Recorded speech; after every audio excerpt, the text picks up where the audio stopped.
This is going to be a tropical depression or a tropical storm before it hits land within that 48-hour time period of a tropical storm warning or watch there. So there's not enough time involved. Therefore, they have to issue these advisories so watches and warnings can come out in the due time that it's needed. Now, here's the forecast. Puts it over the Yucatan by tomorrow night and then possibly into mainland Mexico by Thursday as almost a hurricane. And some of the models do want to spin this up into a hurricane here as it moves into the southwestern Gulf of Mexico, the Bay of Campeche area here, and then off into mainland Mexico. A lot of times storms in this area do strengthen very quickly, so definitely something to keep an eye on there.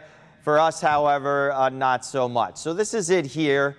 It does look a lot better organized here. They may send hurricane hunters out here tomorrow if need be, if it gets a little bit better organized here as it moves over towards the Yucatan. Now, what kind of effects do we expect here in South Florida? Well, more like indirect effects.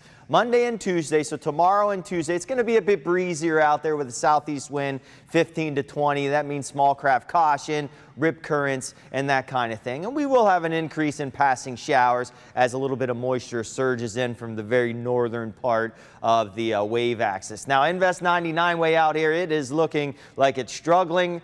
Not looking all that healthy at all. The Hurricane Center dropping the 2-day forecast to 20%, keeping the 5-day at 50% here. Now, what are the effects on us? Well, unknown at this time because we don't even know if this thing's even going to hang on. Most of the models drop it altogether. The timing, if it does hang on, if anything at all, will be next weekend. The spaghetti models on this all over the place.